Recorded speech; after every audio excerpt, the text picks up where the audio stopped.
नमस्कार दोस्तों, आज हम बात करेंगे श्री ओम प्रकाश वर्मा। श्री ओम प्रकाश वर्मा जी प्रतिभा के वो धनी व्यक्ति जिन्हें आज हर कोई नमन करता है और बहुत ही नेक आत्मा के इंसान थे जी। ऐसे अब हम तो उनका कोई भी कितना ही परिचय देवें तो बहुत कम है जी।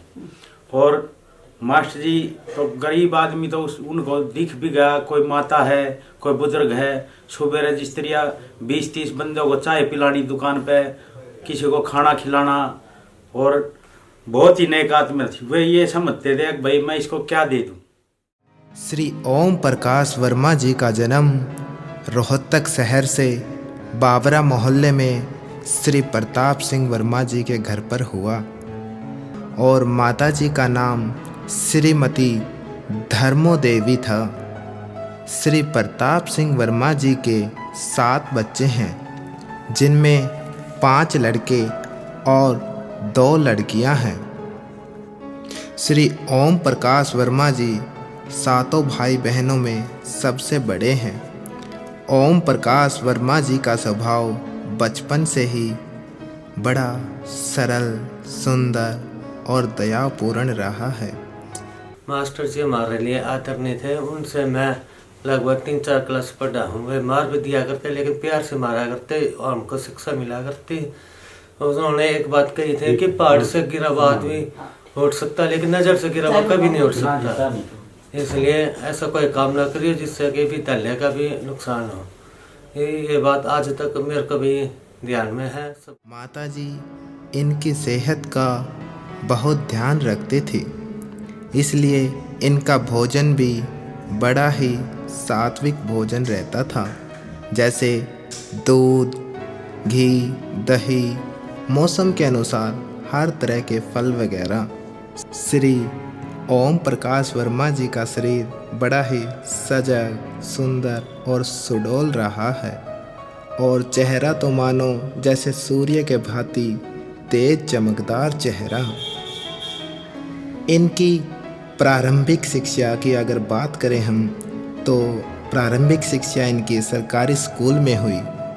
पढ़ने में इतने होशियार रहे कि हर कक्षा में इनका प्रथम स्थान रहता था, परंतु इन्होंने कभी भी अपनी पढ़ाई का अहंकार नहीं किया, बल्कि सादगी में रहना, सादा खाना और अपने बड़ों का आदर सम्मान करना इनका बचपन से ही स्वभाव रहा है।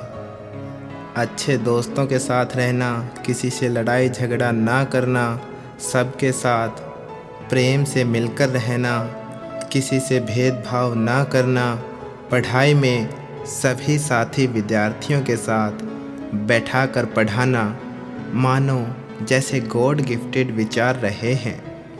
और 10वीं कक्षा के बाद वह स्कूल में 11वीं-12वीं में नॉन मेडिकल के स्टूडेंट रहे और फिर वहीं वैस कॉलेज से बीएससी और एमएससी की उच्च शिक्षा प्राप्त की। पढ़ाई के साथ साथ खेलों में भी इनकी त्रुटि बोलती है। श्री ओम प्रकाश वर्मा पढ़ाई के साथ साथ एक अच्छे खिलाड़ी भी रहे हैं। हर खेल में इनका प्रथम स्थान रहा। दूसरा ये है ना, उसमें बहुत बढ़िया भाग लेते थे। जैसे हम वहाँ पे रेस लगाते थे या मतलब सबसे आगे जाते थे, मास्टर जी हमारे साथ भी जिद लगा के बोला देखो मैं यहाँ सीढ़ी पे सबसे पहले जाऊँगा। ऐसा मतलब इनका स्वभाव था सबसे पहले, और पहलवानी में बहुत ज़्यादा वो था इनका, ऐसा करते थे। हाई जंपिंग और रेस तथा क्रिकेट खेल इनके प्रिय खेल रहे हैं। आसपास के गांवों और शहरों में लोग इन्हें पटवा के नाम से जानते थे। कुश्ती के खेल में भी पटवा के नाम से मशहूर हुए, क्योंकि छोटी सी उम्र में ही श्री ओम प्रकाश वर्मा जी कुश्ती करने लग गए थे। आसपास अनेकों खाड़ों में जाया करते और बड़े बड़े पहलवानों को मात देते थे। उस समय जहाँ भी कुश्ती दंगल होता वहीं अपनी ताकत आजमाने के लिए पहुंच जाते थे और जीतने पर फिर ढोल नगाड़ों व नोटों से सम्मान होता था। श्री ओम प्रकाश वर्मा जी ने अपने जीवन में बहुत संघर्ष का सामना किया है। पिताजी की आर्थिक व कमज़ोर स्थिति को देखते हुए इन्होंने कभी भी गरीबी को महसूस नहीं किया। ओम प्रकाश वर्मा जी जो कि हमारे 7 क्लास फेलो थे और हमारे घर पे ही आना जाना था मंदिर में और वहीं पढ़ा करते थे बैठ के। इनके पास जगह की दिक्कत थी, बहुत गरीब परिवार से उठे हुए हैं। स्वयं से कड़ी मेहनत और परिश्रम करके पढ़ाई का सारा खर्चा स्वयं ही उठाया। कभी भी ट्यूशन पर नहीं गए, घर रहकर सारी तैयारी खुद ही की, क्योंकि घर में बाकी भाई बहन या कोई और इतना पढ़ा लिखा नहीं था और श्री ओम प्रकाश वर्मा जी घर में अकेले थे जो अभावों के चलते इतना पढ़ लिख कर जीवन में आगे बढ़े। कॉलेज में साइकिल पर जाया करते और अपनी साइकिल साथी को दे देते थे और कहते, कोई बात नहीं दोस्त, मैं पैदल चला जाऊंगा, मेरी साइकिल तुम ले जाओ क्योंकि तुम्हारा घर बहुत दूर है। परंतु उनके ऐसे विचारों की मानो कोई कदर नहीं थी और इंतज़ार था एक अच्छे जीवन साथी का। और अब वो समय भी आया जिसमें श्री ओम प्रकाश वर्मा जी शादी के पवित्र बंधन में बंध गए। 23 मई 1986 को इनका विवाह श्रीमती सुमित्रा आर्या के साथ हुआ। श्रीमती सुमित्रा वर्मा आर्य परिवार से संबंध रखती हैं, इसलिए सरल स्वभाव, नम्रता, दया, करुणा और सहनशीलता जैसे धार्मिक विचारों से संपूर्ण एक सशक्त नारी के रूप में लेखिका का कार्य करते हुए समाज को उजागर करने का उच्च काम किया है।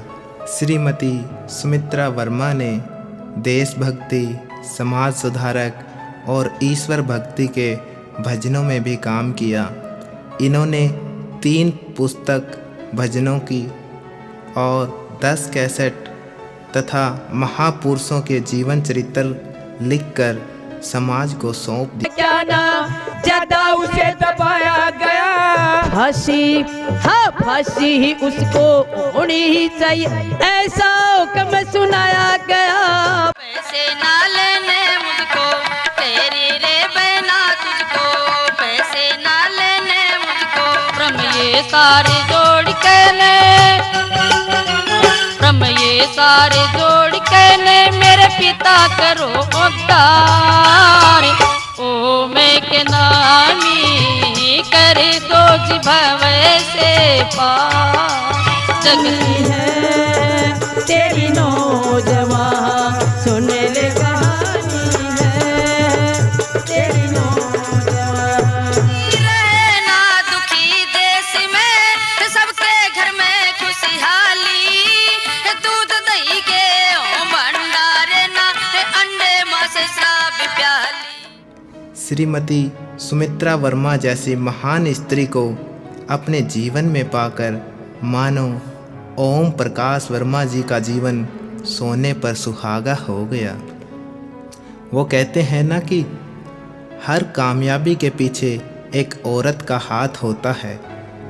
जी हाँ, श्रीमती सुमित्रा वर्मा ने घर में प्रवेश करते ही श्री ओम प्रकाश वर्मा जी का जन्म सुखमय कर दिया और श्री ओम प्रकाश वर्मा जी के साथ कंधे से कंधा मिलाकर काम करना शुरू कर दिया।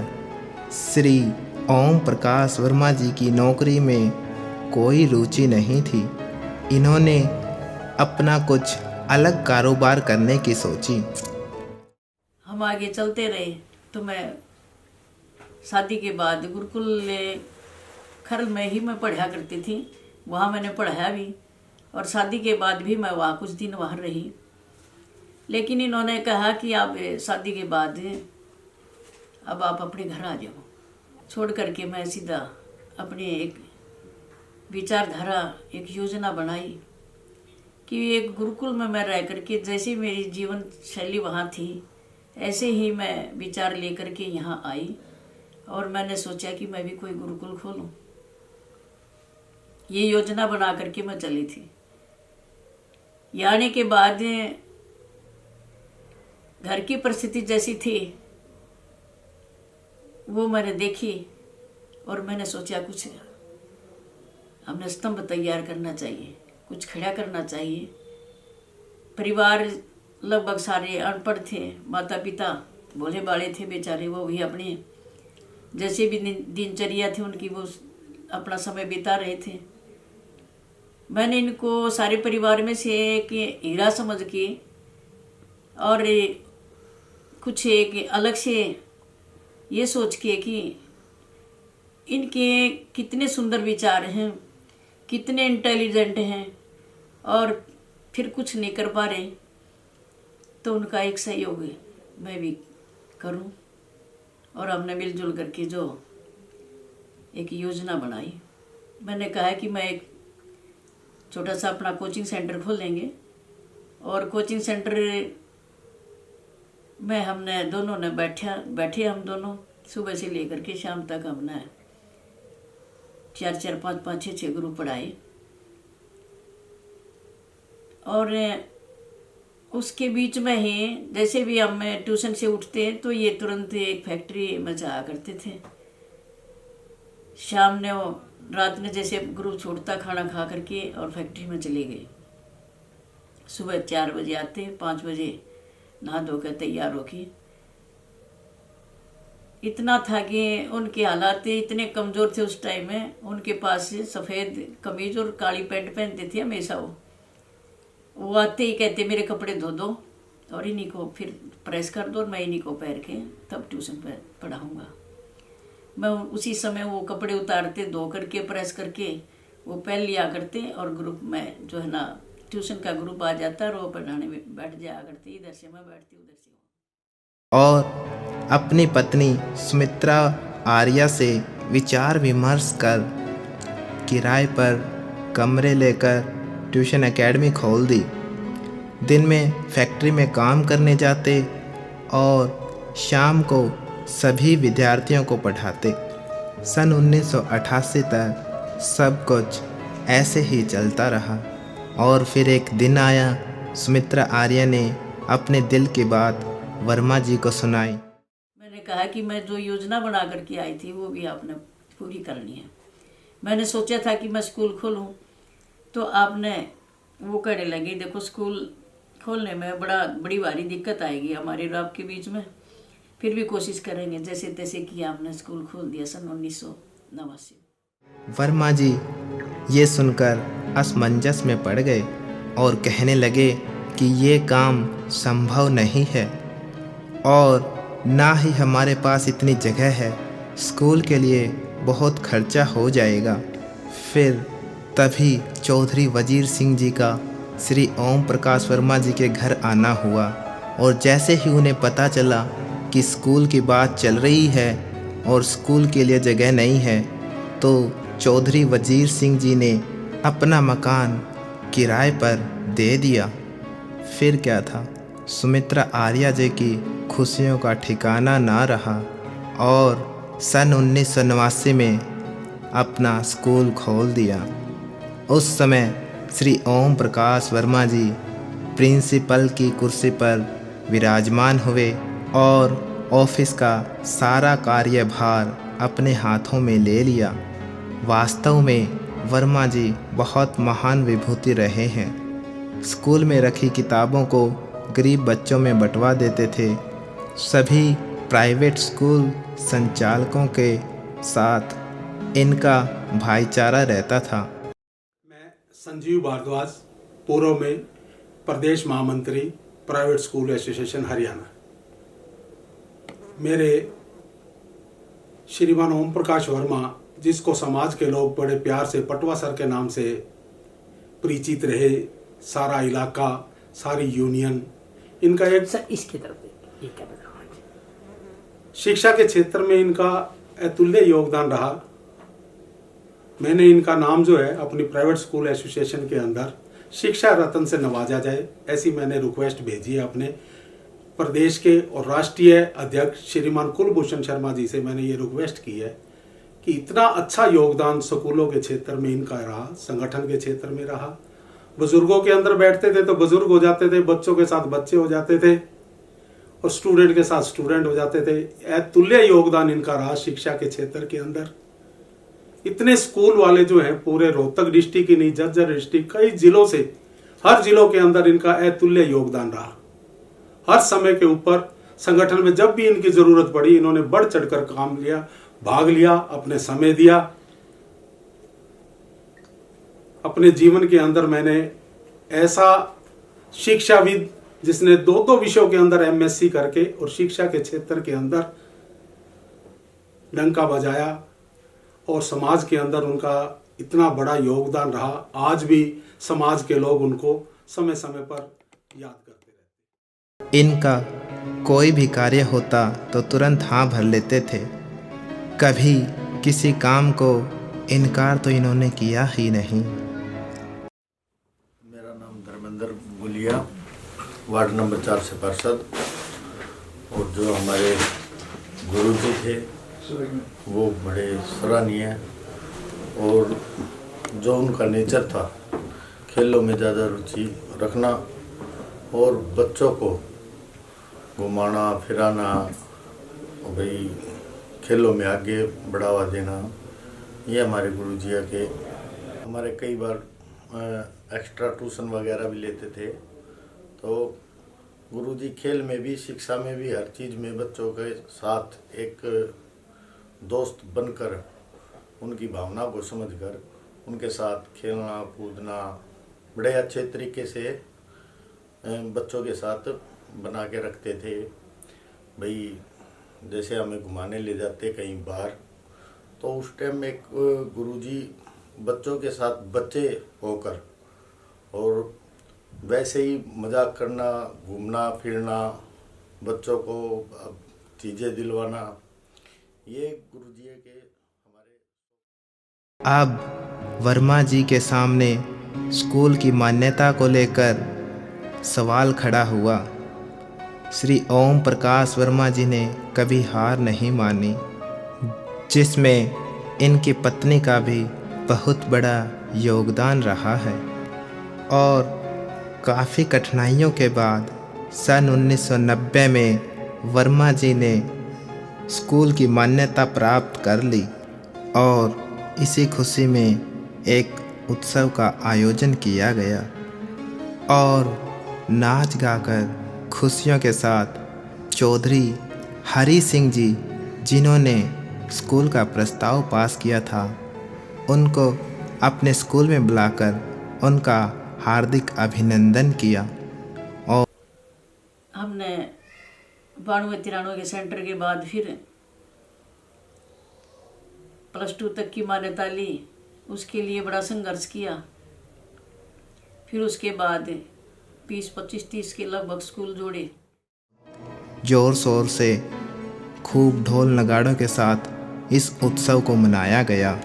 वर्मा जी के विचार हमेशा से ही बहुत ही उच्च कोटि के रहे हैं, इसलिए वो अपनी कुर्सी हमेशा भारत माता के चरणों में डालकर बैठा करते थे, क्योंकि उनका मानना था कि भारत माता के चरणों में ही सब कुछ है, इनसे बढ़कर कुछ नहीं है।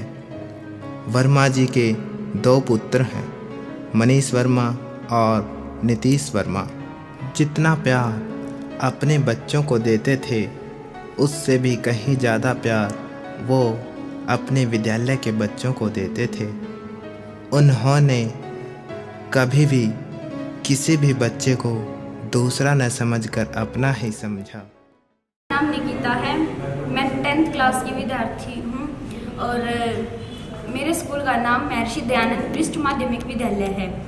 हमारे स्कूल के प्रधानाचार्य बहुत ही अच्छे हैं, उनका व्यवहार भी बहुत अच्छा था।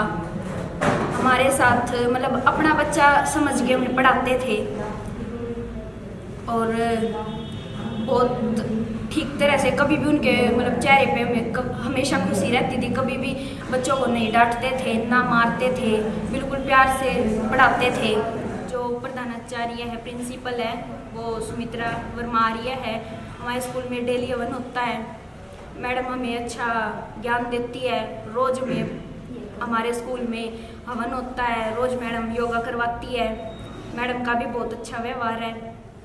बहुत अच्छे थे और सबसे फ्रेंडली रहते थे, अच्छे से बात करते थे, सबको अपने बच्चे समझते थे। मैम मेरा नाम है और मैं यहाँ जो है +2 क्लास को पढ़ाती हूँ और जो है MD सीनियर सेकेंडरी स्कूल में पढ़ाती हूँ। ज्योग्राफी सब्जेक्ट मेरा है और सर जो है मैं यहाँ 2001 से पढ़ा रही हूँ, काफ़ी लंबे समय से। और सर बहुत अच्छे थे, यहाँ प्रिंसिपल पद पे थे और उनका और हमारा बिल्कुल जैसे बहुत ही अच्छा व्यवहार था। वे किसी भी अध्यापक को कोई दूसरा ना समझ करके अपने परिवार की तरह हमें समझते थे, अच्छा व्यवहार करते थे। बच्चों को भी अच्छी तरह से जो है गाइडेंस करते थे। और मेरे भी सब्जेक्ट में जैसे मैं SS पढ़ाती हूँ तो सर भी साथ में, जैसे हेल्प वगैरह कोई होती थी तो सर को काफ़ी सारी नॉलेज थी, साथ में वो भी साथ में कवर कराते थे। ऐसा नहीं समझते थे कि भाई जो अध्यापक पे ही सारा छोड़े। तो बहुत अच्छा व्यवहार था अध्यापक से, कभी उन्होंने दुर्व्यवहार से बात नहीं करी, उनका व्यवहार इतना अच्छा था। जैसे भी हूँ आती थी, मैं वैसे आती थी। मेरे जो थे ना बच्चे ऐसे उनको लेने, फिर सर ने देखा कि मैम आप हमारे स्कूल में जॉब करो। घर बैठे मुझे सर का कॉल किया गया और सर ने बोले कि नहीं, इस पद पे ऑब्जर्व टीचर के पद पे मुझे स्पेशल सर ने बुलाया। मैम को भी याद नहीं था, पर सर ने मुझे बोला कि नहीं, बेबिका मैडम आएगी, वो थोड़ा संभालेगी इस पद को। फिर यहाँ पर ऑब्जर्व जैसे भी है पूरा स्कूल, सर अपने बैठते थे अपनी चेयर पे, हमारे प्रिंसिपल सर थे, मैम डायरेक्टर। तो फिर मैं सर के पास मेरा काउंटर था, मेरी और सर की ऐसी वो होता था व्यवहार जैसे बाप बेटी का।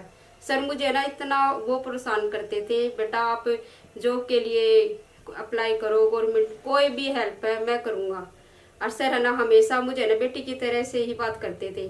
फैमिली बात भी जैसे भी है, मैम है, कुछ भी है, तो मुझे ना ऐसा लगता ही नहीं था कभी कि मैं यहाँ पर जॉब करूँ। मुझे ऐसा लगता है जैसे परिवार में ही काम करते हैं ना, ऐसा महसूस होता था। और अभी भी कभी कभी ये लगता है कि सर मेरे बगल में ही बैठे हैं। इतना विश्वास करते थे सर, मैं यहाँ पर विश्वास से ही हूँ और मैम इतना विश्वास करती है अपने स्टाफ पे। कभी मैम ने आगे से पीछे से कोई भी टीचर स्टाफ के लिए अगर कोई कुछ बोल देता ना, मैम एक बार सुनती, दूसरी बार नहीं सुनती। और हमेशा है ना किसी भी यहाँ पर लेडीज स्टाफ ज़्यादा है और मैम इतनी उनको वो करती है, जैसे कोई भी लेडीज है अगर उसकी होम प्रॉब्लम है, घर की प्रॉब्लम है, सर भी सुनते, मैडम भी सुनती और उनको ना थोड़ा सा वो करती कि उनको शांति मिलती, जैसे भी कोई भी आइडिया दे देती। मैम कभी भी ये नहीं सोचा भाई स्कूल टाइम है, घर की बातें मत करो। किसी भी टीचर को कोई भी डिस्टर्बेंस है, मैम उनको बुलाती, मैम क्या बात है, आप ऐसे क्यों हो।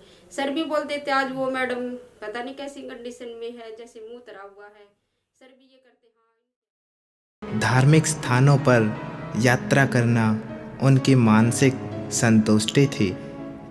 एक साल में 2 या 3 बार धार्मिक यात्रा तो करना उनका स्वभाव था। हरिद्वार, केदारनाथ, बद्रीनाथ, ज्वालाजी, वैष्णो देवी उनकी यात्रा के मुख्य स्थान रहे हैं। बाहर जाने का बड़ा शौक था। कभी हरिद्वार, कभी देहरादून, कभी मंसूरी, कभी शिमला। एक साल में 2-2, 3-3, 4-4 प्रोग्राम बना लेते थे, घुमाते फिराते। सबसे बड़ी बात ये थी कि उनका दिल इतना मजबूत था और इतने वो थे दिलदार, कभी भी खर्चा करने से तो पीछे हटते ही नहीं थे। मंसूरी गए थे, काफ़ी टाइम पहले की बात है। मंसूरी गए थे, उस टाइम पे सर जी ने नई मेटाडोर ली थी स्कूल के लिए, तो बच्चों को फ्री, सभी को फ्री घुमाने मंसूरी लेके गए थे। और उस टाइम पे हमारी भी एज लगभग 8 या 9 साल के करीब होगी। तो गुरुजी मंसूरी और भाई फिर हरिद्वार काफ़ी जगह हमें घुमाने लेके गए। वो हमारा एक सबसे पहले टूर था। और बहुत सारी बातें हैं गुरुजी की जो हंसी मजाक की हमारे साथ करते थे, खेलते थे, कूदते थे, बहुत सारी बातें हैं। कोई भी किसी भी बात की कोई बात होती, प्रोग्राम होता तो खुल करके पैसा खर्चा करते थे। मेरे को भी कहते हैं कि कंजूसी मत किया कर, मैं बैठा हूँ ना, तुमने क्या चाहिए बताओ। मेरा हाथ थोड़ा कंजूसी का था, उनका बड़ा खुला हाथ था और हर तरह से वो हर किसी को खुश रखा करते थे। ओम प्रकाश वर्मा जी शरीर से हास्ट पोस्ट लगते थे मगर महसूस नहीं करते थे। भले ही उनको शुगर की बीमारी थी, दवा आदि लेने में विश्वास नहीं रखते थे, अपने को मजबूत मानते थे और दर्द को अंदर ही अंदर सहन करते रहते थे। ये सब ऐसे ही चलता रहा। कमज़ोरी फील करते थे मगर डॉक्टर के पास जाना और दवाई लेना, इस बात में कंजूसी हमेशा करते थे। लेकिन बीमारी किसका पीछा छोड़ती है, वह अपना प्रभाव इंसान पर धीरे धीरे करती जाती है और आखिरकार इंसान अपना दम तोड़ ही देता है। ओम प्रकाश जी का छोटा पुत्र नीतीश और ये मेरे बड़े भाई सचिन जी, ये सभी हमारे दोस्त हैं। और 7 फरवरी को जो भी दुखों का पहाड़ हुआ था उसका सारा ब्यौरा हम सभी दोस्तों ने मिलकर सहा था, उसका सारा ब्यौरा आज हम देंगे। 7 फरवरी की शाम को सबसे पहले उनको अटैक की शिकायत हुई थी पापा जी को, और फिर मैं और बड़े भाई दोनों शादी में गए हुए थे तो वहाँ पे फोन आया था कि 7 तारीख को शाम को जब मैं और मेरे बड़े भाई शादी में गए हुए थे, मेरे पास फोन आया था मम्मी जी का कि पापा जी की आज हालत थोड़ी खराब है। पापा जी ने फर्स्ट टाइम ही हमें कहा हुआ कि मेरे को कुछ प्रॉब्लम है, दिक्कत है। आज तक इससे पहले हमें कभी कुछ नहीं बताया था कि मेरे को कोई प्रॉब्लम भी है। पापा जी की हालत थोड़ी खराब सुनते ही हम सभी चौंक गए थे। पहले तो महम थे हम, 20 मिनट का रास्ता था, हम तो तुरंत फोन आते ही 1 मिनट में ही चल पड़े थे। और ये सभी दोस्त पास में ही थे तो मैंने इन सभी को कॉल कर दिया, ये आ गए थे सभी 5 मिनट के अंदर ही।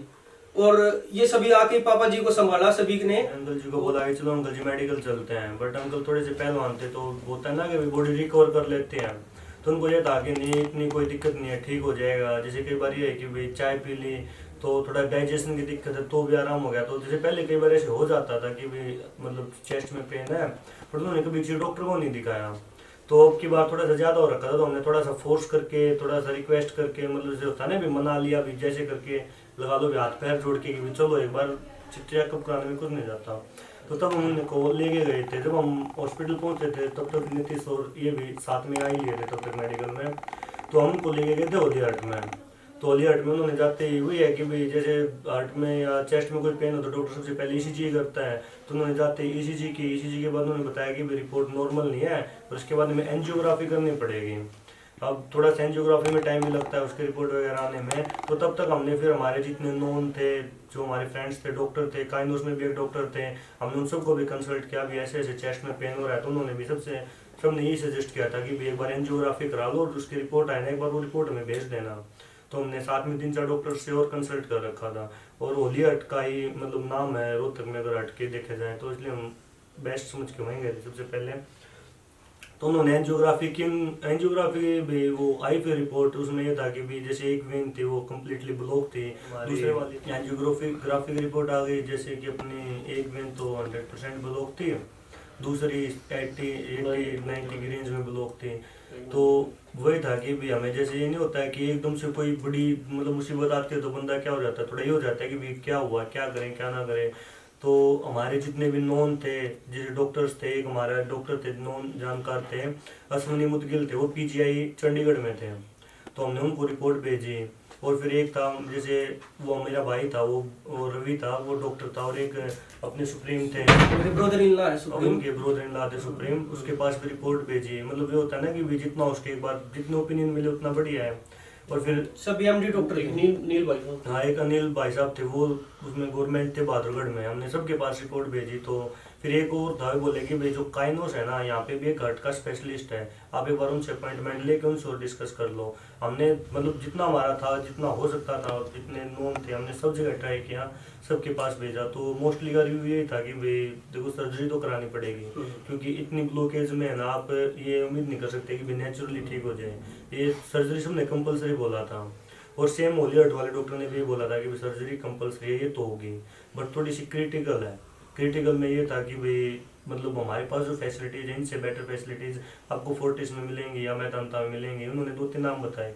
तो मतलब जैसे ये है कि वो कोई रेकमेंड नहीं करते अपनी तरफ से, बार बार यही बोल देते हैं कि हम रेकमेंड नहीं करते कोई भी मेडिकल, बट हमने थोड़ा सा उनको इंसिस्ट किया कि सर हमारा क्रिटिकल केस है, मतलब अर्जेंट है, तो आप प्लीज अपनी तरफ से कोई बताओ। तो उन्होंने फोर्टिस में डॉक्टर बताए थे मित्तल, वो मतलब ये लगा लो कि नॉर्थ इंडिया में बेस्ट है वो डॉक्टर। उनसे ऊपर ये जो पेसमेकर फिट करना था, उससे बेस्ट कोई था ही नहीं। तो तब फिर हॉस्पिटल में मैंने फिर वो जो डॉक्टर इन्होंने बताया था उससे मैंने अपॉइंटमेंट ली, फिर उससे मिला मैं, फिर उनसे पूछी कि मैंने कि ऐसे ऐसे पेशेंट आ रहे रोहतक से, तो मेरे अंकल हैं, और फिर ये आ गए थे 2-2.5 घंटे में आ गए थे ये।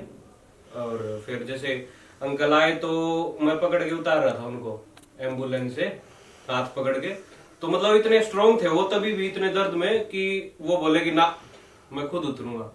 तो वो चल के, ये लगा लो कि इमरजेंसी में तो स्ट्रेचर पे जाते हैं, पर वो चल के गए थे। सर है, उन्होंने आते ही पैकेज वगैरह जो भी हो उनका प्रोसीजर वो बता दिया।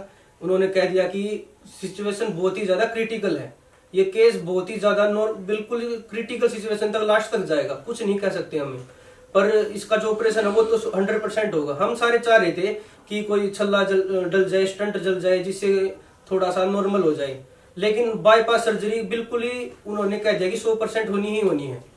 फिर डॉक्टर मित्तल सर से हमने कंसल्ट किया, उन्होंने भाई एडमिट कर लिया। 10 तारीख को दिल्ली हम फोर्टिस में पहुंच गए थे। फिर उन्होंने कहा कि उनको शुगर, एक ही बीमारी थी सिर्फ पापा जी को, सिर्फ और सिर्फ शुगर, उसके अलावा कुछ भी नहीं था उनको, बिल्कुल पहलवान की तरह थे। और वहां पे इमरजेंसी में कोई देख के उनको बता भी नहीं सकता था कि इनको हार्ट की ब्लॉकेज है, ऐसे बिल्कुल आराम से बैठे रहते थे, सभी को आते जाते रिस्पेक्ट से बोलते, नर्सों से भी। और फिर जब डॉक्टर मित्तल सर ने हमें बताया कि कुछ दिन तो इनकी शुगर कम करनी पड़ेगी, फिर तभी हम ऑपरेशन कर पाएंगे, बाईपास ऑपरेशन इतनी जल्दी नहीं हो सकता जब तक शुगर कंट्रोल नहीं हो जाए। फिर एडमिट कर लिया उन्होंने, अपने जनरल वार्ड में कर लिया। 2 या 3 दिन लगाए उन्होंने, शुगर कम हो गई। शुगर कम होने के बाद थोड़ा सा इन्फेक्शन हो गया खांसने वगैरह से, टीएलसी बढ़ गई थी उससे, तो टीएलसी घटाने में 3 दिन और एक्स्ट्रा लग गए। फिर 17 तारीख को उन्होंने एक दिन डिसाइड किया कि इस दिन बाईपास ऑपरेशन होना है। और इस दिन सब कुछ मतलब हमने प्रार्थना की सभी से, यहाँ पे आस पड़ोस में जितने भी हैं सभी से हमने वो की कि पापा जी के लिए, मेरे पिताजी के लिए प्रार्थना करें सभी। और सभी ने अपने घर पे बैठ के, दोस्तों की फैमिली ने, सभी ने प्रार्थना की पापा जी के लिए। ऑपरेशन सुबह 17 तारीख को 9 बजे शुरू हो गया था, और फिर 9 से लेकर के 2 बजे तक वो ऑपरेशन चलता रहा। हम सभी वहां पे एक सुध होके, कोई मंदिर में बैठा हुआ है, दिल्ली में ही ढूंढ के गए, मम्मी जी वहीं पे गायत्री मंत्र का जाप कर रही हैं, हम वहां पे हॉस्पिटल में ऐसे हाथ जोड़ के बैठे हुए हैं, पूरे 5 घंटे तक प्रार्थना की। फिर एकदम से फोन आया हमारे पास, ऑपरेशन इज सक्सेसफुल। यह सुनते ही हम सभी की आंखों में आंसू आ गए थे, फ्रेंड थे सभी, हम गले मिले, सभी खुशी हो गई हम, क्योंकि ऑपरेशन था पूरे 7-8 घंटे का। हम तो शौक हो गए कि 5 घंटे में ऐसे कैसे कर दिया उन्होंने। फिर हम ऊपर गए, डॉक्टर साहब को उन्होंने बताया कि इतने ज्यादा अच्छे उनकी हेल्थ की कंडीशन है, जो भी है एक नस होती है जो भी यहाँ से लेके ग्राफ्टिंग करनी होती है हट तक, वो उनको बहुत जल्दी मिल रही, सारे काम इजीली, सब कुछ अच्छे तरीके से हो रहा था। उन्होंने कहा कि अभी 2 या 3 दिन तक तो रहेंगे वेंटिलेशन पे, फिर आप घर पे ले जा सकते हैं, 2-3 दिन और जनरल वार्ड में रहेंगे, 5 से 6 दिन के आप घर पे ले जा सकते हैं। फिर नेक्स्ट डे जब हम बिल्कुल खुशी थे कि अब तो सब कुछ ठीक हो गया है, नेक्स्ट डे हमें पता लगा कि उनका ईएफ तो शुरू से ही जो क्रिटिकल सिचुएशन बता रहे थे ना, ईएफ का मतलब ये होता है कि हार्ट 25% काम कर रहा था उनका 100 में से, और वही क्रिटिकल सिचुएशन थी। उन्होंने डॉक्टरों ने बाईपास सर्जरी कर दी सक्सेसफुल, पूरा खोल दिया जो भी ब्लॉकेज थी। लेकिन जो हार्ट था ना, उसका तो कोई इलाज ही नहीं है, 25% है, वो 25 ही रहता है, कभी भी 30 नहीं हो सकता। तो 25 के कारण ना उनको हार्ट बीट अब नॉर्मल हो रही थी, उसकी वजह से ना पेस मेकर लगाया हुआ था टेम्परेरी, और उसमें शॉक लगाने पड़ते थे जब वो होती थी। तो जब भी हम ऊपर, जैसे तो इमरजेंसी होती है ना, उसमें सिर्फ 1 घंटे सुबह और 1 घंटे शाम ऐसे ही मिलने देते हैं, बाकी टाइम हम सभी नीचे बैठे रहते थे वहाँ पे। दोस्त हैं जो जितने भी हैं सारे वहीं पे थे, कोई गाड़ी में सो रहा है, कोई वहीं पे सो रहा है, कोई भी पूरे 15 दिन में से कोई नहीं हिला दिल्ली से वहां से, वहीं की वहीं डटे रहे। पापा जी से जब भी पापा जी को ना ऊपर जाते ना हम ऐसे ऑक्सीजन ले रखते थे, जब 4-5 सभी दोस्त आए ना ऑक्सीजन उठा के ऐसे रख के ऐसे बोले मेरी तो एनर्जी मिल गई, सारे मेरे आ गए, मेरे बेटे आ गए, सारे मेरी एनर्जी आ गई मेरे को। तो मतलब ये इतनी पॉजिटिव एनर्जी फील करते थे हम सभी के आने से वो, तो हम हिले नहीं, इसीलिए 24 के 24 घंटे रहते थे ये सभी जितने भी हैं। तो वहां पे सब कुछ सक्सेस हो गया था। फिर वो झटके आए ना, फिर वहां से सिचुएशन कंट्रोल में नहीं आई, ठीक हो गया था, ठीक है। लेकिन उसके बाद जो नीतीश ने बताया, जैसे जो उनका हार्ट की वर्किंग कैपेसिटी थी वो रिड्यूस हो गई थी, 25% के अराउंड ही काम कर रहा था हार्ट। तो हमने कंसल्ट किया, डॉक्टर ने मीटिंग की हमारे साथ, उन्होंने बताया कि इसका कोई परमानेंट, जैसे अभी टेम्परेरी उन्होंने पेसमेकर लगा रखा है, लेकिन वो परमानेंट इलाज नहीं है इस चीज़ के लिए। तो उन्होंने बोला जो रिदम जो डिस्टर्ब हो रहा है, जो हार्ट बीट एबनॉर्मल आ रही है, उसको नॉर्मल करने के लिए पेसमेकर एक मशीन होती है जो हार्ट में परमानेंट लग जाती है, ठीक है। जो भी हार्ट पेशेंट होते हैं उनको लगती है वो। तो उन्होंने रिकमेंड किया कि ये एक सर्जरी और होगी जिसके अंदर पेसमेकर लगेगा अंकल को। तो हमने सभी ने एक बार डिस्कस किया कि भाई कैसे क्या रहे, कि हम चाहते हैं कि बेस्ट से बेस्ट सोल्यूशन हो इस चीज़ का। अगर कराना ही है, अगर ऑप्शन ही नहीं है हमारे पास, अगर वो पेसमेकर लगना ही है, तो हम चाहते हैं कि द बेस्ट जो भी डॉक्टर होंगे हम उनसे ही लगवाएंगे। तो हमने मित्तल साहब से भी, उनसे भी, डॉक्टर साहब से बात की। तो उन्होंने हमें बताया कि देखिए फोर्टिस में वैसे तो वो सुपर स्पेशलिटी हॉस्पिटल है, तो लेकिन वो बता रहे थे कि अगर आपको नॉर्थ इंडिया में बेस्ट डॉक्टर से अगर ये वर्क करवाना है, उनके सीनियर भी थे, उनके सीनियर भी थे, डॉक्टर साहब के सीनियर भी रहे थे। तो उन्होंने रिकमेंड किया कि मैक्स हॉस्पिटल सुपर स्पेशलिटी जो शायद गुड़गांव साइड में है, उधर से उन्होंने वहाँ पे रिकमेंड किया कि हाँ साकेत में है, साकेत में जो हॉस्पिटल है उन्होंने रिकमेंड किया कि ये वहाँ ही आप अगर लगवाओ, क्योंकि वो इतने हाई प्रोफाइल डॉक्टर थे कि उनसे मीटिंग भी नहीं हो पाती थी सो इजीली। तो हमने उन्हीं से रिक्वेस्ट किया मित्तल साहब से, उन्होंने हमारी मीटिंग उनसे अरेंज कराई। तो पहले हम गए, मैं, नीतीश और आशीष नहीं था, शायद रवि था, हम सभी गए उनसे मिलने के लिए, कंसल्टेशन के लिए पहले, ठीक है। और सचिन था, और सचिन का ब्रदर इन लॉ था इसके साथ में, और आंटी जी थी, ये सब वहीं फोर्टिस में रुके। हम सभी गए गाड़ी लेके उनसे मीटिंग करने के लिए। तो उनसे हमारी मीटिंग हुई, तो उन्होंने बताया कि देखिए सारे रिपोर्ट्स हम लेके गए थे, तो उन्होंने देखा कि ईएफ है जो, मतलब जो हार्ट है वो काफ़ी वीक हो गया है। तो उन्होंने बोला कि इमीडिएटली इनको यहाँ पे रेफ़र करवा लो, और उसके बाद में ऑपरेट करूँगा इनको, ठीक है। और I will try my best. और मैंने ऐसे केसेस ठीक किए हैं, आई होप कि ये भी हो जाएंगे। तो उन्होंने रिकमेंड किया कि आप यहाँ पे रेफ़र करवा लीजिए उनको एज सुन एज पॉसिबल। तो हमने इनको कॉल कर दिया वहीं पे, और अभिषेक भी आ गया था, वहाँ पे एम्बुलेंस अरेंज करवाई थी फोर्टिस में, वहीं से उन्हीं की। तो हम जैसे ही वहाँ तक पहुँचे तब तक सारी फॉर्मेलिटीज़ कंप्लीट कर ली थी हमने। ओनली पेमेंट इशू रहता था, वो भी हमने जाके तुरंत क्लियर करवा दिया था।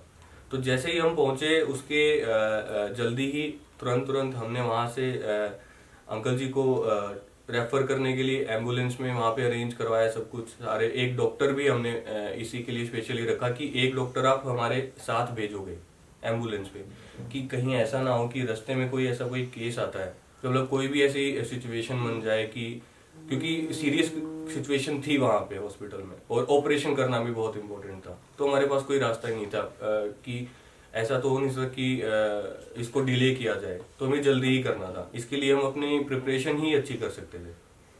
तो उसके बाद एक डॉक्टर था, और इनके जो ब्रदर इन लॉ हैं वो भी मेडिकल फील्ड से ही हैं, सचिन जी के। तो उसके बाद हमने वहाँ से अपनी जर्नी स्टार्ट की मैक्स हॉस्पिटल के लिए साकेत में, ठीक है। जो 40 पहली बार हम 40 में थे, तो हमें पता लगा कि हार्ट है जो पेस मेकर है उससे काम नहीं चल रहा, हार्ट रुक जा रहा है। और तब भी जब पेस मेकर झटका देता है तो हार्ट और ज़्यादा वीक हो जाता है। तो उन्होंने बताया कि एक सर्जरी होगी जिससे हार्ट को बार बार जरूरत नहीं पड़ेगी पेस मेकर की। तो पहले सर्जरी कराने के लिए हमें मैक्स में जाना पड़ रहा था, लेकिन वहाँ पे जाते जाते ना 3-4 झटके ऑलरेडी आ चुके थे। मैक्स हॉस्पिटल में बलबीर जी हैं जो पद्म विभूषण भी हैं, उनसे अपॉइंटमेंट करवा दी थी हमारी सभी की, दिनेश मित्तल जी ने। और उन्होंने टाइम भी ले लिया था। उन्होंने कहा था कि 1 हफ्ते के बाद मैं विदेश जा रहा हूँ, तो अभी है आपके पास टाइम। और उन्होंने एक्सेप्ट कर लिया था हमारा जो भी है, हमारा केस एक्सेप्ट कर लिया था बलबीर जी ने। और उन्होंने कहा था कि जल्दी से जल्दी आप आज ही करवा दीजिए एडमिट, कल तक हम लेज़र टेक्नोलॉजी करके फिर एक परमानेंट पेसमेकर लगा देंगे, वो फिर एक अच्छी तरह से इलाज हो जाएगा हर चीज़ों का। तो फिर हम वहाँ पे अपॉइंटमेंट ले ली साकेत में। हम फिर वहाँ पे गए दोबारा फोर्टिस हॉस्पिटल में, जो वहाँ से 1-1.5 घंटे में पड़ता है। वहाँ से हमने बोल दिया कि अब यहाँ से डिस्चार्ज करना है। डिस्चार्ज की प्रक्रिया में वो बहुत टाइम लगाते हैं। हमने सभी ने एक वहाँ पे, कोई काउंटर पे नीचे, कोई रिसेप्शन में, वहाँ पे जाके 1 घंटे का काम बहुत ही जल्दी करवा दिया, 15 से 20 मिनट के अंदर करवा दिया सभी दोस्तों ने मिलके। तो फिर एक जो हमें जो ले जाने की प्रक्रिया है ना, बहुत ही ज़्यादा मुश्किल थी हमारे लिए, क्योंकि उनका तो एक पूरा रूम था, एक बलून की मशीन होती है इतनी बड़ी, वो थी, पूरा वेंटिलेशन था और पेसमेकर लगा हुआ था। और उनकी जो हार्ट बीट ऊपर नीचे होती थी ना, उसी सेकंड में पेसमेकर से एक झटका देना होता था। अगर वो दिए तो ना मरे, और मतलब अगर वो पेसमेकर से झटका दिया ना, वो तो भी बच पाएंगे, और ना दिया तो अगर वो ब्लड में ऐसे बार बार झटके देंगे ना, तो वो भी दिक्कत करेगा बॉडी में। हार्ट वीक हो रहा था बहुत ज़्यादा, तो हमारे लिए डिफिकल्ट सिचुएशन थी। तो झटके बार बार आ रहे थे, हर दिन ऐसे ही बता रहे थे कि उसके ऑपरेशन के बाद से कि आज 1 आया, आज 2 आए, आज 3 आए। तो हमारे लिए तो ऐसी सिचुएशन आ गई थी कि वहाँ पे रुक भी नहीं सकते, और इलाज हमें बहुत से जल्दी से जल्दी चाहिए था। पद्म विभूषण जो बलबीर जी उन्होंने एक्सेप्ट भी कर लिया था। हमारी प्रॉब्लम थी सिर्फ अब शिफ्टिंग की। शिफ्टिंग हमने पूरी एक हाई क्लास एम्बुलेंस होती है, हाई से हाई इंडिया के अंदर, वो हमने अरेंज करवाई। पहले हेलीकॉप्टर की भी सोच रहे थे, पर हमने उन्होंने बोल दिया कि इसकी जरूरत नहीं है, इससे आप एम्बुलेंस से करेंगे। उसमें पहले तो लिफ्ट से लेके आई, इतनी बड़ी बड़ी मशीनें सारे मतलब जाके वहाँ से, और लिफ्ट में भी 1-2 शौक आए, वहाँ पे भी अच्छे से हम उनकी निगरानी में थे, एक सेकंड निगरानी में थे। जो सचिन के ब्रदर इन लॉ है वो डॉक्टर फील्ड से है, तो उनका बीपी वगैरह चेक कर रहे थे। हमारी इतनी नॉलेज नहीं इन चीज़ों की, हम वैसे देख रहे थे कि जो उनका डॉक्टर भी आया था वो भी देख रहा था। तो एम्बुलेंस में से लेके गई, तो एम्बुलेंस के आगे हमारी गाड़ी चल रही थी ताकि हम ट्रैफिक को क्लियर करवा दे। 1.5 घंटे का जो सफर था ना, हमने 40 से 50 मिनट के अंदर कवर कर दिया। लेकिन बार बार फोन भी आ रहे थे। एम्बुलेंस के अंदर बैठा था बड़ा भाई सचिन, तो वो कह रहा था कि एम्बुलेंस के अंदर भी 3-4 शॉक आ चुके हैं, और वो बार बार में जब झटका देते बॉडी ऊपर उठती है, देख भी नहीं सकता कोई आदमी, ऐसे आते हैं। और वो सहन कर रहे थे हर चीज़ों को। तो फिर वहाँ पे जाके मैक्सिमम शिफ्ट हो गए थे, वहाँ पे अच्छी तरीके से सब सेटलमेंट हो गया था। पर जैसे ही वो हुआ तो वहाँ पे ज़्यादा मतलब शिफ्टिंग कर दिया था ना, उसके बाद पता लगा कि हार्ट उनका बहुत ज़्यादा वीक हो गया है। वीक होने से उनका हार्ट फेल हो गया, कुछ देर के लिए रुक गया। तो फिर उन्होंने CPR देना शुरू किया, 10 मिनट दिया, 20 मिनट दिया, तो फिर वो रुकने लगे, बोलने लगे। फिर हम सारे जितने भी दोस्त थे अड़ गए वहाँ पे, सभी डॉक्टर थे, उनसे मतलब कहने लगे कि कर जितना कर सकता कर, नहीं तो हम करेंगे, तो आपके हाथा करें। तो पूरे 1.5 घंटे तक लगातार CPR दिया। 1.5 घंटे CPR के बाद उनको सांस भी आ गया था अच्छे से, और वो अच्छे से फिर वो सब ये बोले कि ठीक हो गया, ठीक हो गया, ठीक हो गया। हम सभी खुशी मनाने लगे। 1.5 घंटे के बाद किसी को सांस आना बहुत ही रेयर चांस होता है। उन्होंने डॉक्टर ने बताया था कि रिवाइव हो चुके हैं, अब ये ठीक है। फिर अगले दिन सुबह उनको हल्का सा फिर CPR देना पड़ा, 10 मिनट में हो गई। फिर उन्होंने हाई डोजेज की दवाई दे दी। जो उनका BP था ना, वो नीचे ही जा रहा था, ऊपर ही नहीं उठ पा रहा था। तो फिर वो रात को 23 फरवरी रात को 9 बजे 9:30 बजे फिर से वो CPR देने की कोशिश की। हम सभी ने फिर से बहुत ज़्यादा कहा कि उनको और लगाओ और देर तक करो, फिर वो बस BP ही नहीं उठ पाया उनका। तो 23 फरवरी रात 9:30 बजे उन्होंने अंतिम सांस ली पिताजी ने। ये जो सफ़र था ना, और भी ज़्यादा मुश्किल था हमारे लिए, क्योंकि फैमिली में फर्स्ट टाइम हमारे में किसी को ऐसी सिचुएशन हुई थी, और उसके बाद हमें पता ही नहीं लग रहा था क्या करना और क्या नहीं करना। इसके बीच सभी ने इतने साथ दिया, सभी ने, जितने भी पापा जी के चाहने वाले थे, सभी बार बार फोन आ रहे थे कि पैसों की जरूरत हो, हमने 60 लाख इकट्ठा कर दिया है, ये कर दिया है, किसी चीज़ की जरूरत हो आप बताओ, किसी भी चीज़ को रुकने मत दो। इस चीज़ का इंचार्ज मेरे हाथ में था पापा जी का, कि किस डॉक्टर से क्या करवाना है। और हेल्प के लिए इतने लोग सामने आए, इतने आए, सभी ने, परिवार वाले थे, उनके जो पापा जी के दोस्त थे, उनके शिष्य थे, मेरे दोस्त हैं, बहुत सारे जो आस पड़ोस वाले, सभी ने उनका ऐसे कहा कि कुछ भी, किसी भी चीज़ में कुछ भी जरूरत हो आप बुलाओ। लेकिन एक दिक्कत ये भी थी, दिल्ली में ना सिर्फ जो इमरजेंसी वार्ड में थे पापा जी, सिर्फ 10 मिनट सुबह मिलने देते थे, 10 मिनट शाम को। तो बहुत सारे रिलेटिव आए, वो वैसे ही बाहर की बाहर चले गए, क्योंकि मिलने ही नहीं दे रहे थे। वहाँ का एक फिक्स होता है, क्योंकि बैक्टीरिया आ जाता, बार बार मिलाएंगे, वो उनकी सेहत के लिए भी ठीक नहीं था। पर वही बात है, जो ये सिचुएशन थी ना, हमारे लिए बहुत ज़्यादा मुश्किल थी। पापा जी का ऑपरेशन चल रहा था 3rd फ्लोर पे हार्ट का, पर जो नीचे हमारी हार्ट की सिचुएशन थी ना, वो शायद ही कोई समझ सकता होगा। वो मम्मी जी बैठी हुई हर पल मतलब मंत्र चल रहे हैं और मैं भी जा रहा हूँ वहाँ पे मंदिर में पैसे चढ़ाने की हो जाए ठीक।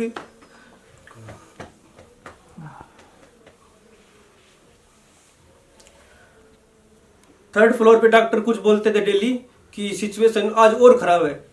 मैं नीचे 3rd फ्लोर पे नीचे जाके मम्मी का वेट करता था। मम्मी बोलती थी क्या था, मैं मम्मी को समझाता था कि अच्छा ही था कुछ ना कुछ। 3 फ्लोर नीचे आने में ना मैं अपने दिमाग को सेट करता था पहले कि मम्मी को क्या अच्छी न्यूज दूं। मैं डेली कुछ ना कुछ खराब ही बताते थे डॉक्टर, तो बहुत ही खराब था। इन दोस्तों ने बहुत साथ दिया है। जो मेरे पास दुख का पार्ट था ना, इन सभी ने इक्वली सहन किया जी। 24 घंटे में से दिन हो रात हो 1 मिनट भी आंखों से आगे नहीं हो ओझल हुए। खाना पीना सभी प्रार्थना करके जाते थे हम सारे दोस्त, आज कुछ अच्छी न्यूज बोले। इन 15 दिनों में 1 या 2 दिन ही अच्छी न्यूज आई होगी। डेली ऐसे बोलते थे आज थोड़ी सी और खराब है, आज थोड़ी सी और खराब है। आदमी 1 मिनट निकाल दे, 2 मिनट निकाल दे, पर फ्रस्ट्रेट नहीं हो जाए कि पूरा दिन 24 घंटे में से अगले दिन ये सोचे कि अगला दिन शुभ हो। अगले दिन फिर यही बात आई कि आज फिर थोड़ी सी सिचुएशन और खराब है। नहीं सहन हो सकता है किसी से भी जो ये चीज थी ना। और नीचे मम्मी की हेल्थ भी बहुत कंडीशन खराब होती जाती। डेली देखते हम, मम्मी से उठा नहीं जाता, खाया नहीं जाता, पिया नहीं जाता। तो लास्ट के दिन में मेरे को पता लग गया था कि बहुत ज्यादा खराब होने ही वाली है, अब सुधार नहीं आएगा। बीपी उठ ही नहीं रहा था, मैक्स डोज दे दी थी। तो मम्मी को मैं प्रेशराइज करके कैसे भी घर भेज दिया था, क्योंकि मेरे को पता था इस सिचुएशन में वो नहीं देख पाएंगे कुछ भी। तो जैसे उन्होंने रात को 9:30 बजे हुआ जो भी, तो मम्मी जी को तो मैंने सुबह बताया कि उनकी कम से कम ये आखिरी रात होगी जो चैन से सोई होगी, उसके बाद अब तक नहीं सोई होगी, मेरे को पता है। मैं उनके बारे में कितना बता सकती हूँ, मेरे पास तो उनका सब कुछ खजाना मेरे हृदय में। हाँ, मैं उनके अरमान जरूर पूरे करूँगी। वो चाहते थे मेरे बेटे कुछ बन के दिखाएं। कहते थे हमने इतना संघर्ष किया, अपने बच्चों के लिए किया है, और हमारे बच्चे अगर कामयाब नहीं हुए तो हमारा क्या फ़ायदा। जब बीमार हुए, यहाँ से घर से चले, कहने लगे कि मेरी हालत इतनी ख़राब हो गई, पता नहीं भगवान ने क्या मंजूर है। मैंने कहा घबराओ मत। पत्थर जैसा दिल करके मैं उनके साथ उनका हौसला बढ़ाते हुए उनके साथ चली। 15 दिन तक लगातार मैं साथ में रही। एक पैर एक टंगी कहते खड़े होकर के मैंने छतर तान के उनकी सेवा की। पूरी डॉक्टर की टीम वहाँ पर खड़ी थी। एक भी डॉक्टर, 8-10 डॉक्टर थे, एक भी इधर उधर नहीं था। एक एक सेकंड का हिसाब देख रहे थे। क्या जाने भगवान ने क्या मंजूर था। इधर डॉक्टरों ने कमी नहीं छोड़ी, इधर से हमने अपनी तरफ से कोई कमी नहीं छोड़ी। बस वो ऑपरेशन होने के बाद जो झटके लगे, झटके पर झटके लगे। मैंने कहा डॉक्टर साहब, आपने ये मेरे को वायदा किया था कि हम बिल्कुल सही ढंग से आपके इनको घर भेज देंगे, ऑपरेशन अच्छा करेंगे, कोई दिक्कत तो नहीं है। कहने लगे भगवान के आगे हाथ जोड़ो आप, इनकी इतनी दिक्कत है, हम कुछ नहीं कह सकते। इनका 20% पर चला जाता तो हमारे भी होश उड़ जाते हैं। हम भी चाहते हैं कि हमारे कोई पेशेंट आए अच्छा होके जाए। उन्होंने ऐसे शब्द से मेरे को जो है उन्होंने समझाया। फिर उन्होंने मैक्स में भेज दिया। मैक्स में जाने के बाद रास्ते में 8-10 झटके फिर लगे। फिर वहाँ जाने के बाद जो है 1 घंटा सांस नहीं आया उनको। CPR वगैरह दिया, कुछ सांस आई। डॉक्टर से कहने लगे डॉक्टर साहब पेसमेकर की बोली थी आपने वो डाल दो। कहने लगे कि वो वही तो डालने के लिए यहाँ पर आपको भेजा गया है, वो तब डालेंगे थोड़ा स्टेबल हो जाएगा। अगर अभी से हमने ये कार्य शुरू कर दिया तो कुछ भी हो सकता है। हम चाहते हैं कि दिन इनको थोड़ा रिकवरी हो जाए।